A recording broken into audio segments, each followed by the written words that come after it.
मेरे जन्मदिन के मौके पर सुबह उठाता है और कहता है कि भाई आज मेरा जन्मदिन है, मेरे जन्मदिन के मौके पर आप क्या तोहफा देंगे।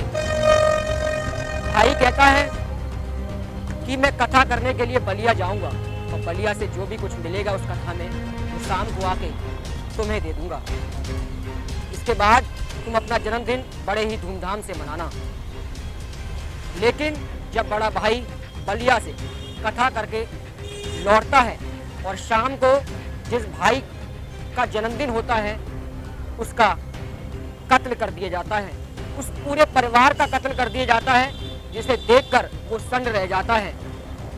जब ये खबर गांव में, जिले में, प्रदेश में, पूरे भारत में पहुंचती है तो लोगों की आंखों से आंसू बहने लगते हैं। लोग सन्न रह जाते हैं क्योंकि एक ही परिवार के 6 लोगों का जमीन की खातिर कत्ल कर दिया जाता है।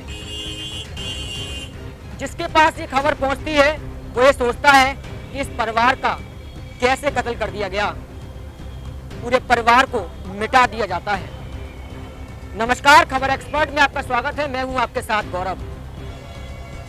यह घटना देवरिया जिले के तहसील रुद्रपुर और गांव फतेहपुर की है। यह घटना 2 अक्टूबर 2023 यानी जब पूरा भारत महात्मा गांधी का जयंती मना रहा था, क्योंकि महात्मा गांधी सबको अहिंसा पर चलने की बात बताते हैं। लेकिन उत्तर प्रदेश में एक जिला ऐसा भी था जहां पर पूरे परिवार का एक छोटी सी जमीन की खातिर कत्ल कर दिया जाता है। जिले का नाम है देवरिया। घटना की शुरुआत कहां से होती है वो भी मैं आपको बता देता हूं। एक प्रेमचंद यादव नाम का एक व्यक्ति होता है जो अभय टोला में रहता है। प्रेमचंद यादव को सूचना मिलती है कि उसके खेत में सगुन का पेड़ गिर गया है। अगले दिन सुबह प्रेमचंद यादव दूसरे गांव यानी लहर टोला पहुंचता है। लहर टोला में जब पहुंचता है और खेत पर जब वो जाने लगता है तो वो अपनी बाइक एक घर के सामने खड़ी कर देता है। जब वो बाइक को घर के सामने खड़ी कर रहा होता है तो जिसका घर होता है वो उसे देख रहा होता है, और जब वो वहां से बाइक खड़ी करके जा रहा होता है तब वो व्यक्ति बोलता है कि ये बाइक यहां से हटा दो, मेरे घर के सामने बाइक को खड़ी मत करो। प्रेमचंद यादव को गुस्सा आ जाता है। प्रेमचंद यादव कहते हैं कि ये किसी बाप की सड़क नहीं है, किसी के बाप का घर के सामने मैंने खड़ी करी है। विवाद बढ़ जाता है। मामूली बात पर विवाद इतना बढ़ जाता है कि प्रेमचंद यादव को गुस्सा आ जाता है और प्रेमचंद यादव जिसका घर था यानी सत्यप्रकाश दुबे नामक उस व्यक्ति का ये घर था, जिस व्यक्ति के सामने प्रेमचंद यादव अपनी बाइक को खड़ी करते हैं। प्रेमचंद यादव को इतना गुस्सा आ जाता है कि वो सत्यप्रकाश दुबे के गाल पर थप्पड़ मार देते हैं। बात यही नहीं रुकती, बात और बढ़ती चली जाती है और प्रेमचंद यादव सत्यप्रकाश दुबे को मारने पीटने लगते हैं। ये पूरी घटना उसकी पत्नी जो घर में थी किरण दुबे वो देख रही होती है। उसको भी गुस्सा आ जाता है क्योंकि उसके पति की कोई व्यक्ति उसको पीट रहा है, मार रहा है एक छोटी सी बात पर। पत्नी और बेटी जो घर में थी वो तराती, जिसे हम लोग हसिया भी बोलते हैं, वो हाथ में लेकर पहुंच जाती है और कहती है कि यहां से चले जाओ नहीं तो जान से मार दूंगी। प्रेमचंद यादव को डर नहीं लगता। प्रेमचंद यादव उसकी पत्नी और बेटी से भी अभद्रता करने लगते हैं। पत्नी को यानी किरण दुबे को गुस्सा आ जाता है।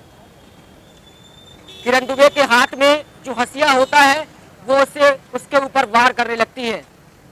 इतने वार किए जाते हैं कि प्रेमचंद यादव चिल्ला रहे होते हैं, अपने जीवन को बचाने के लिए भीख मांग रहे होते हैं। लेकिन किरण दुबे के हाथ में जो हसिया होता है वो उससे वार करती चली जाती है। घटना यहाँ नहीं रुकती। गांव के ही 2 लोग जब प्रेमचंद यादव को बचाने के लिए आते हैं तो किरण दुबे कहती है कि मैं अपने पति की बेइज्जती का बदला ले रही हूं, तुम भी यहां से चले जाओ, नहीं तो तुम्हें भी मौत के घाट उतार दूंगी। वो दो लोग जो बचाने के लिए आते हैं वो बेचारे उसका रौद्र रूप देखकर वहां से डर जाते हैं और वापस लौट जाते हैं। हंसिए के बाहर से प्रेमचंद यादव पर जब तक वार होते हैं जब तक वो मर नहीं जाता। प्रेमचंद यादव की मौत हो जाती है। जब इसकी सूचना पूरे गांव में फैलती है, गांव के लोग छतों पर से देख रहे होते हैं क्योंकि एक डर का माहौल होता है। जब इसकी सूचना प्रेमचंद यादव के घर वालों के पास पहुंचती है, यानी अभय टोला पहुंचती है, अभय टोला से जब प्रेमचंद यादव के घर के 20 और 25 सदस्य लहर टोला गांव पहुंचते हैं, सत्यप्रकाश दुबे भी वहां से भागता नहीं है। सत्यप्रकाश दुबे उसी घर में रहता है, लेकिन घर को बंद कर दिया जाता है, किवाड़ लगा दिए जाते हैं, पूरा परिवार घर के अंदर है। अभय टोला से 20 से 25 लोग जो प्रेमचंद यादव के घर वाले हैं वो लहर टोला पहुंचते हैं। लहर टोला में पहुंचते हैं, घर को खुलवाया जाता है, दरवाजे तोड़ दिए जाते हैं। जो 20 से 25 लोग होते हैं उनके हाथों में लाठी, डंडे, बंदूक, हंसिए, कई सारे हथियार होते हैं। और घर में जब वो घुस जाते हैं उसके बाद उस घर में जो मिल रहा होता है उस पर ताबड़तोड़ गोलियां चलती हैं, लाठी डंडों से प्रहार किया जाता है। गांव के सभी लोग इस वारदात को देख रहे होते हैं। पता नहीं चलता कि घर में क्या हो रहा है, लेकिन केवल गोलियों की आवाज, लाठी डंडों की आवाज सुनाई दे रही होती है। जो मिल रहा होता है उसके ऊपर प्रहार होता है। ऐसे सभी लोगों पर प्रहार कर दिया जाता है, यानी सत्यप्रकाश दुबे, सत्यप्रकाश दुबे की पत्नी, दोनों बेटी और दोनों बेटे, ये 6 लोग उस समय उस घर में थे। इन 6 लोगों पर इस तरीके से प्रहार किए जाते हैं कि जब तक वो मर नहीं जाते तब तक उन पर प्रहार होते रहते हैं। वाकया यहाँ नहीं थमता, पूरे गांव में सन्नाटा फैल जाता है। गांव के लोग छतों पर से देख रहे होते हैं, कोई मोखुए में से देख रहा होता है, लेकिन बीच में कोई नहीं आता। क्योंकि प्रेमचंद यादव के बारे में बता दूं, प्रेमचंद यादव का दबंग किस्म का व्यक्ति था। प्रेमचंद यादव जिला पंचायत सदस्य भी रह चुका था और प्रॉपर्टी डीलिंग का काम भी करता था। उसकी दबंगई के चर्चे पूरे गांव में थे, सब लोग उससे डरते थे। लेकिन जिस तरीके से प्रेमचंद यादव के घर वालों ने प्रहार किया, प्रहार करने के बाद जो 6 लोग उसके घर में थे, यानी सत्यप्रकाश दुबे के घर में थे, उन पर जिस तरीके से प्रहार किए जाते हैं, वो चीखते चिल्लाते हैं बचाने के लिए, लेकिन कोई सामने नहीं आता। वो अपने जीवन बचाने के लिए भीख मांगते हैं, लेकिन कोई बचाता नहीं है। जब सब लोगों की मौत हो जाती है तब बड़ी आसानी से प्रेमचंद यादव के परिवार वाले प्रेमचंद यादव जो खत्म हो गए हैं उनको ले जाते हैं, कोई उन्हें रोकता नहीं है। पूरे गांव में सनसनी फैल जाती है, देवरिया जिले में सनसनी फैल जाती है। जब इसकी सूचना लहर टोला चौकी पहुंचती है तो वहां से पुलिस पहुंचती है। पुलिस पहुंचने के बाद इसकी सूचना उत्तर प्रदेश के सीएम योगी आदित्यनाथ के पास ही पहुंच जाती है। योगी आदित्यनाथ सभी अफसरों को ऑर्डर देते हैं कि जल्द से जल्द उस जगह पहुंचिए और देखिए कि वहां पर क्या हुआ है। जो भी दोषी हो उसे बख्शा नहीं जाएगा, किसी भी हालत में उसे छोड़ा नहीं जाएगा। बड़े बड़े अधिकारी हेलीकॉप्टर से वहां पहुंचते हैं, कुछ अधिकारी गाड़ियों से वहां पहुंचते हैं। जब अधिकारी वहां पहुंचते हैं तो अधिकारी 2 घंटे तक तो यही पता नहीं लगा पाते कि वहां पर हुआ क्या है, किस तरीके की घटना हुई है। घर में घुसते हैं, घर में जितने भी 6 लोगों पर जो वार हुआ वो तोड़ी जाती है कि इसमें कौन कौन जिंदा है। सबकी नब्ज जब देखी जाती है तो उसमें केवल एक अनमोल नामक जो बेटा है उसकी सांसें चल रही होती हैं। उसको वहां से देवरिया के जिला अस्पताल में भर्ती करा दिया जाता है। पुलिस छानबीन करती है, एफआईआर लिखी जाती है, कार्रवाई की बात कही जाती है।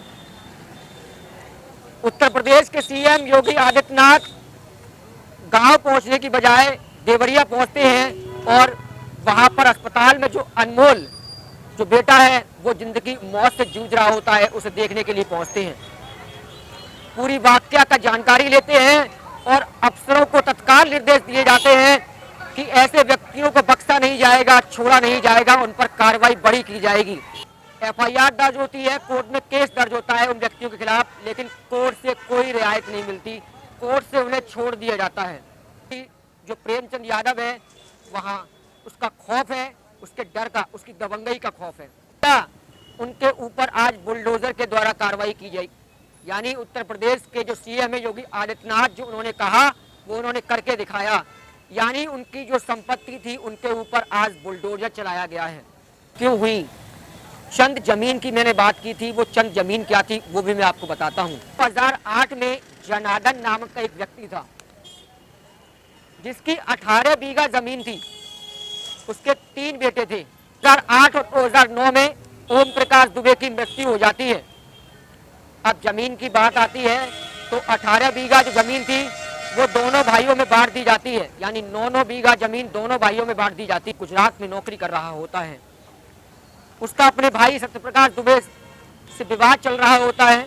वह ये भी है कि उसको नीचा दिखाने के लिए वो अपनी जमीन को प्रेम प्रकाश यादव जो थे उनको दे देता है। बात ये भी कही जा रही है गांव की तरफ से कि ज्ञान प्रकाश जो दुबे थे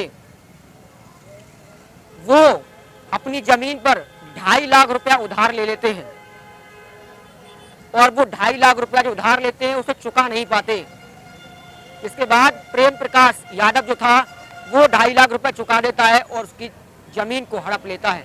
पूरा परिवार का कत्ल कर दिया जाता है। उसका भाई जो गंगा था, उसका जो जन्मदिन था वो भी मरणासन हालत में मिलता है। पूरे परिवार का पोस्टमार्टम कराया जाता है। पोस्टमार्टम कराने के बाद जो बड़ा बेटा है, बड़ा बेटा उनको मुखाग्नि देता है, चिताएं जलाई जाती हैं। केवल इस परिवार में अब केवल एक बड़ी बेटी शोभिता जिसकी शादी हो चुकी है वो बचती है और एक बेटा जो बलिया में कथा करने गया है वो बचता है और पूरे परिवार को खत्म कर दिया जाता है। एक बेटा जो अनमोल है वो देवरिया जिला अस्पताल में भर्ती है, जिंदगी और मौत के बीच जूझ रहा है। चंद टुकड़ों की खातिर, चंद पैसों की खातिर आजकल लोग रिश्तों को बख्श नहीं रहे हैं, अपने रिश्तों को ही कलंकित कर रहे हैं।